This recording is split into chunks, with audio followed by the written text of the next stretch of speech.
Thank you for downloading Cavs on the Break NBA podcast. In this episode, Sam and I recap the Eastern Conference Finals against the Boston Celtics and look ahead to the NBA Finals against the Golden State Warriors for the fourth consecutive year. Also want to let you know about two other podcasts you might like if you like this one, the Orange is Orange or Browns podcast with Browns insider Jeremy and Akron. That's all about the Cleveland Browns. And a Swing and a Tribe MLB podcast with Joel Armbruster, president of Phoenix Bats. That is all about the Cleveland Indians. We are committed to bringing you the very best Cleveland sports coverage and analysis in podcast form. You can find these shows anywhere you listen to podcasts and on Twitter at Orange is Orange and a Swing and a Tribe. Okay, here it is, Sam and I's review of the Eastern Conference Finals and our NBA Finals preview. Enjoy the show. Iguodala to Curry, back to Iguodala, up for the layup. Oh, blocked by James. It's over. It's over. Cleveland is a city of champions once again. The Cavaliers are NBA champions. That sound means it's time for Cavs on the Break NBA podcast. I am your host, Chase Smith, and with me, Cavs insider, national NBA writer, Sam Amico of AmicoHoops.net and ProHoopsDigest.com. Sam, Eastern Conference champions, man. NBA Finals, here we come. Hey, remember when I think our last podcast, the Cavs were down 2-0 in the Eastern Conference Finals? So guess what that meant? That meant they won, 4 of 5 heading into the NBA Finals. So while there have been questions about how they played throughout the course of the season, and understandably so, they are back in the NBA Finals. Unbelievable. Game 7 in Boston. The Celtics were undefeated. All playoffs at home, playing out of their minds. We're going to touch on the finals here in just a couple moments, but we wanted to talk about Eastern Conference Finals, Game 7 victory against the Celtics. And Sam, we touched on this at our last podcast. Through all the drama, through all of the injuries, through all of the up-and-coming teams and rookies and players, here we are, Cavs Eastern Conference Finals champions once again. Nothing really surprising. Maybe that this went to 7 against the Celtics, but I mean, the Cavs won, man. Yeah, if you and LeBron has said this numerous times, it's almost been like 2 separate seasons for the Cavs because you had the Kyrie trade. It's almost like 3 separate seasons. You started off with the Kyrie trade at some point in, when was it? August of last year. And then Isaiah Thomas couldn't play until December, January, first week of January. He finally comes back. Yeah. And then a month. So there's like 2 new teams there. And then all of a sudden you have the February trading deadline where they blow up the entire thing again. Yeah. And then you bring in a bunch of young guys, or at least 3 of them, and Nance and Clarkson and Rodney Hood, and Clarkson and Nance Jr. with 0 playoff experience, Rodney Hood with limited playoff experience, and George Hill, you trade Dwayne Wade. I mean, it was just, you created a whole new team. But guess what? Who stayed? LeBron James. Yep. And then JR, Tristan, and Kevin Love have all been part of teams that have gone to 4 straight finals now. So those are still your core pieces, and you've filled in around them a little bit. And here you are again, and it's just it's been amazing season, amazing run, unlike no other. Let's talk about how Kevin Love was out pretty much all of Game 6 and all of Game 7. Sam, did that help or hurt the Cavs? I don't think it ever helps, but Jeff Green stepping up and his performance his numbers were Kevin Love-like in 18 points and 9 rebounds.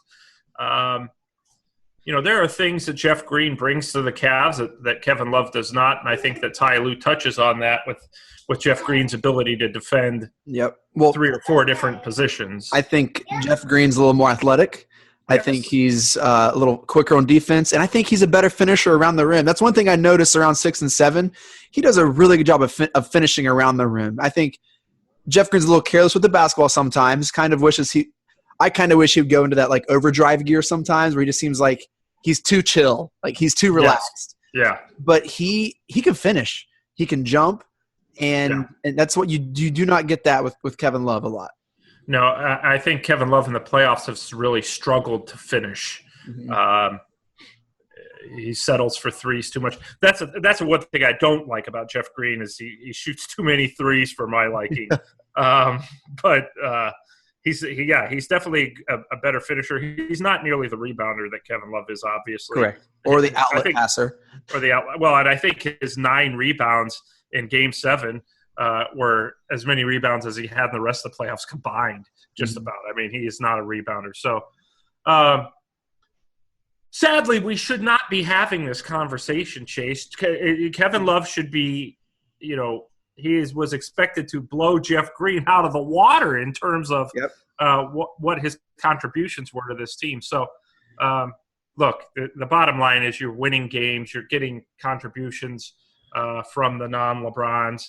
And obviously those contributions from guys like Kevin Love, Jeff Green, George Hill, J.R. Smith, Tristan Thompson, those guys are going to have to play out of their minds going into the finals. Which leads us to this conversation, Sam. You're correct. We should not be having this conversation about Jeff Green and Kevin Love. Well, as LeBron calls him, All-Star Kevin Love. Every time LeBron talks about him, he throws that All-Star name title in front of Kevin Love. Does this affect the offseason with Kevin Love and the Cavs? Seeing how they got production out of other lesser players. Without question. I think that, you're going to dangle Kevin Love with that number 8 pick, I think, but obviously you're going to have to draft somebody with that pick, but you can have those conversations leading into the draft. If the Cavs are able to draft Michael Porter or Colin Sexton or Trae Young, maybe another team wants that combined with Kevin Love. So I think there's no doubt. And maybe you don't even dangle the pick. Maybe you just dangle Kevin Love. And I think look, they've tried to trade him every summer, at least had conversations about trading him every summer since he's been here and at every trading deadline. Yeah. He's just the perfect – and, of course, he's still with the Cavs. So it doesn't mean he's going to get traded. But, look, last summer that deal was worked out. He was going to Indiana, and Paul George was coming to the Cavs. I mean, that deal was done. And then Indiana at the last second said, yeah, we're going to go in another direction. So, they'll have those conversations without question. I think this summer more than ever, they will be, I don't want to say determined to trade Kevin Love, but they will be aggressively exploring it. And not because he's the one piece that they can move and say, you know what, we can go get that wing guy. We can go get Scottie Pippen to LeBron James, Michael Jordan. We can go do that with Kevin Love. And they're probably right. Now, it may not be Kawhi Leonard. It may not be Paul George. It might be an Aaron Gordon type or, another type of strong wing. Go get an all-star of some sort. DeRozan is available. So I think that the Cavs will certainly explore and aggressively look to move Kevin Love this offseason. So Game 7 in Boston, LeBron plays all 48 minutes to no one's surprise. It's a ridiculous 35, I think 10 and 9, right? Ended up stat line. Something like that, yeah. The Celtics, neither team shot well. Celtics were 7 of 39 from 3. Cavs were 9 of 35. But the Cavs made shots when they needed to. They kept their composure. They didn't hurry or rush things. And LeBron just controlled the game from really start to finish. What's interesting about that is, number one, when I was watching the game, I just thought if the Cavs stay within striking distance, then they've got LeBron at the end, and the Celtics have a bunch of young guys. There was a moment in the second quarter where it was teetering to where this game could get out of hand, or this game could be close. And a shot didn't fall, as a turnover out of bounds there, and all of a sudden Cavs are within 8, and you're like, okay. The crowd started to kind of understand what was this is a game.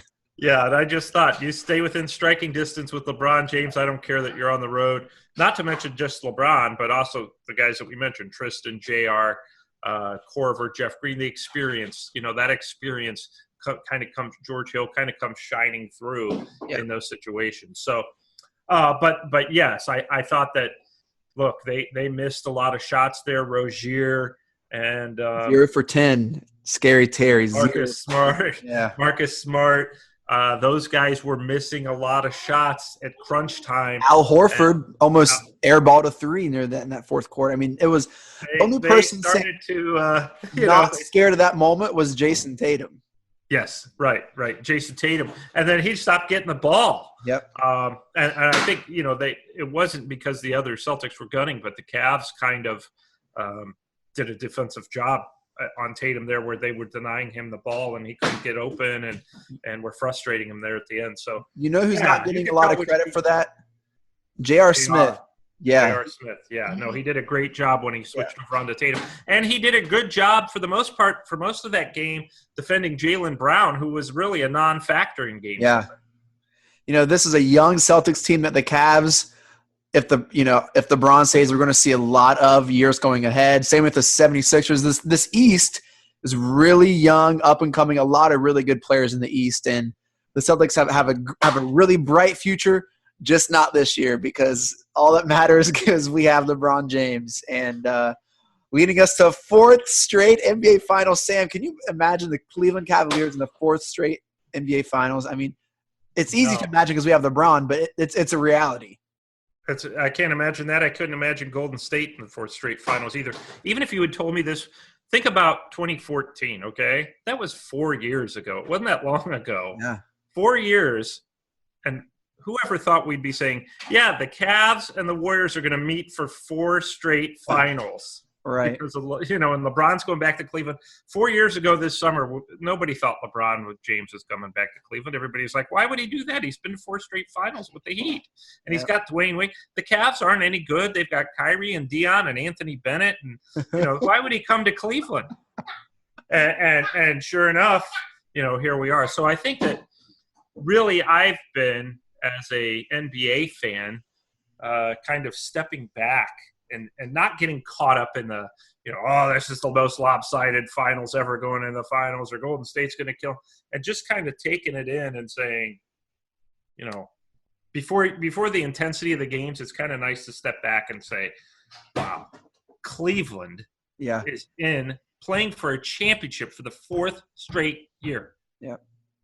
We mentioned. And look at 4 years ago. 4 years ago, everybody was like, "Hey, maybe the Cavs could get to the playoffs next season." Yep. But now fans expect more, and they get mad if the Cavs don't win the championship. Yeah. Whereas it's like 2 teams play for a title, one gets to win. Yeah. That's it. One. We mentioned this on our Raptors podcast. Just enjoy the ride. Just enjoy having the greatest player, no doubt, of our generation, maybe of all time, on our team, leading this, like, every series, almost every other game, putting up a memorial, like a legendary game or legendary stat line or legendary shot. Just enjoy this moment, and no matter what happens these next 4, 5, 6, 7 games, he is doing this with our favorite team, and we have the greatest player on the planet right now leading that charge. If you love pro basketball in Cleveland, then there's nothing about this that is wrong. You're going to get ticked off because if the Cavs should lose a game or a series, you're going to blame the coach, and that's all good. Blame whoever, but like you said, enjoy the ride, because and I think LeBron will come back next season, but if he doesn't, you won't be having this conversation anymore. We won't be talking about, well, they're not going to beat the Warriors. Right. Because they're not going to beat the Memphis Grizzlies. So enjoy this while it lasts, and appreciate it, I think. Shouts to the Grizzlies who I'm going to hear from their fans anytime now. Yeah. No. And I sent your link. You wrote about how the Browns now the leading out in Vegas to go back with the Cavs. I sent that out to my group thread, and no one said anything about it. A lot of my friends on that thread, they're not Cavs fans. Yeah. And they're just pretty silent. But yes, I think he'll come back. So let's play this game. We're going to introduce a new segment, Sam. Strengths and weaknesses going into the finals. All right. We want to talk about each team's strength and each team's weakness. Let's start with the Warriors. I feel like we all have a pretty good idea of the Cavs. What is the Warriors' greatest strength? Well, I mean, you could talk about the 4 All-Stars, but the thing that has impressed me about them, and I like how that team was constructed, except for Durant. I think Durant going there to me was one of the most, let me put it this way, one of the least courageous things ever in pro sports history. It's a bitch move. Right. It really was. I mean, come on, man. You blew a 3-1 lead. You had a 3-1 lead against this team, and now, but look, and as Kobe Bryant has said, it's that AAU mentality now where these guys they all sign up for the same team in AAU, and LeBron did it with Miami, So I just thought, had Durant gone anywhere else, the Cavs probably would be winning multiple championships.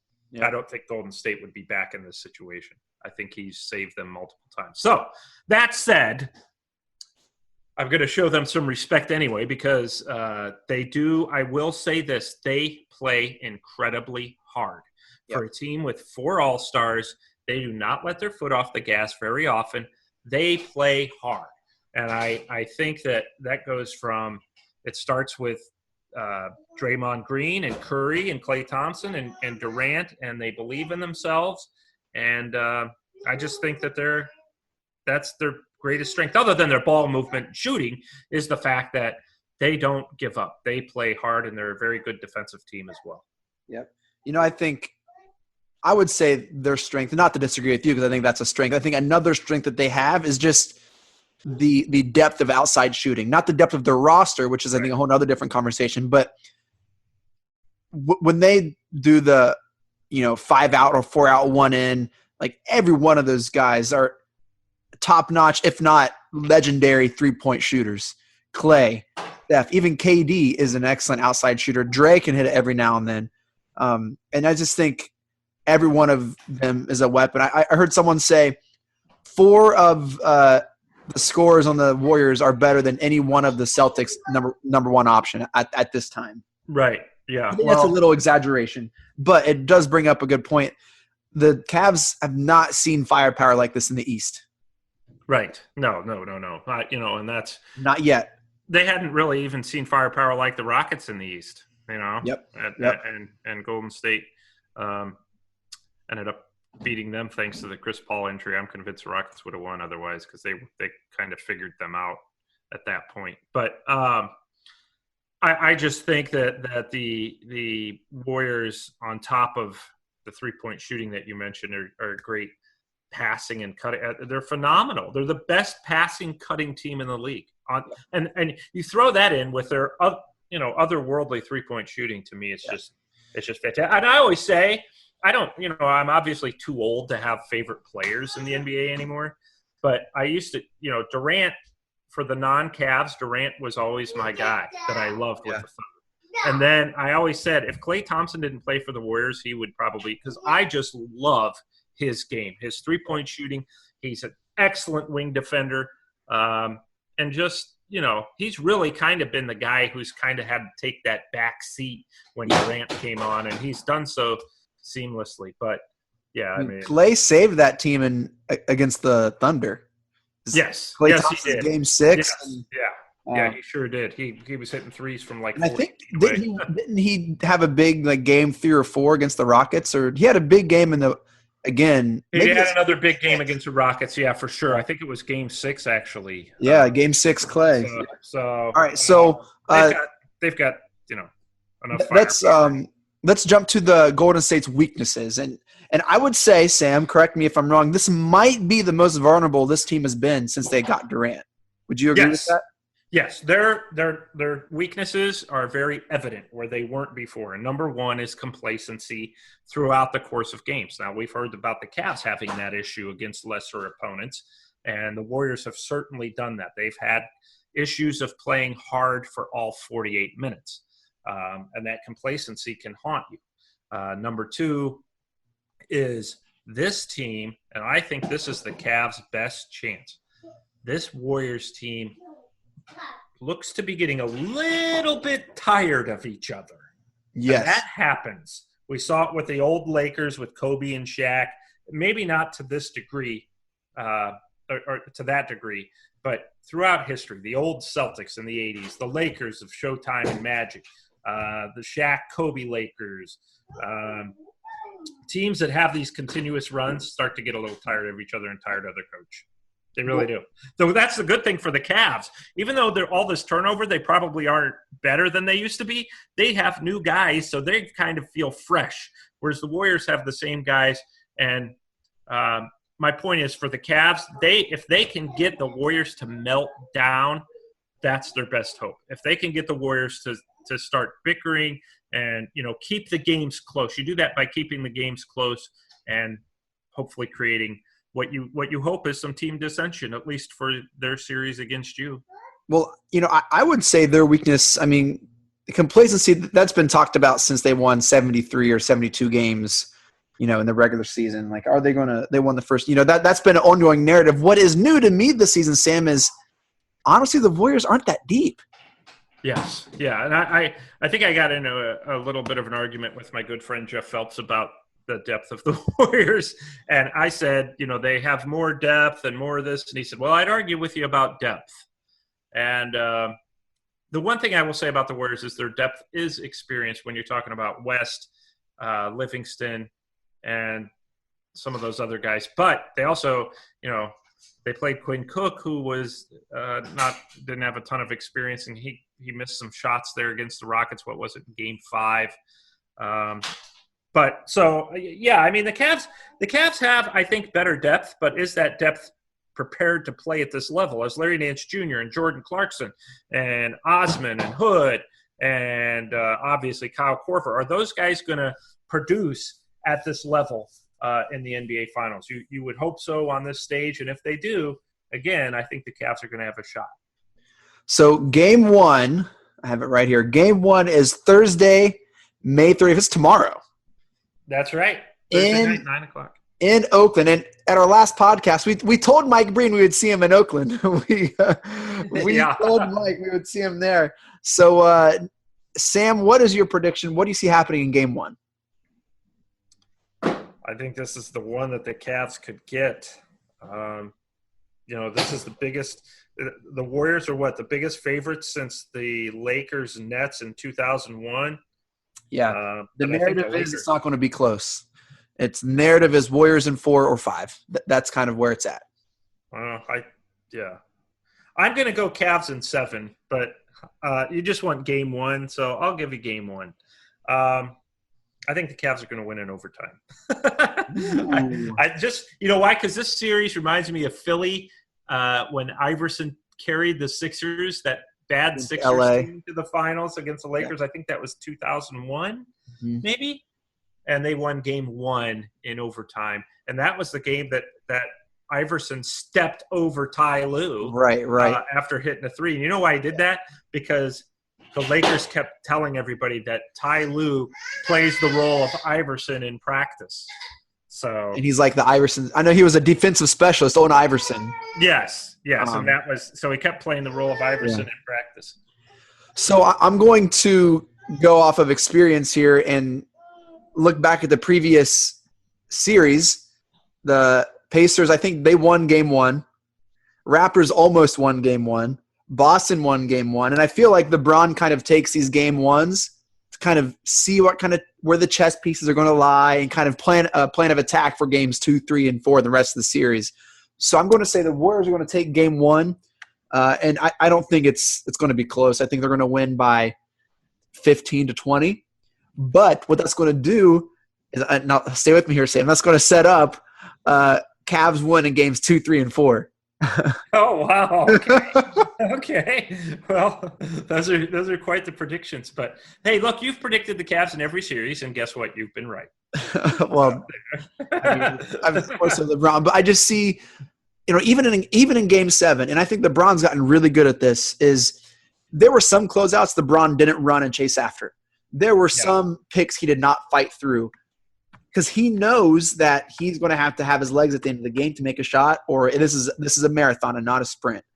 So I think he's going to check out early. I think he's going to realize in the middle of the third, hey, there's no way we're winning this game.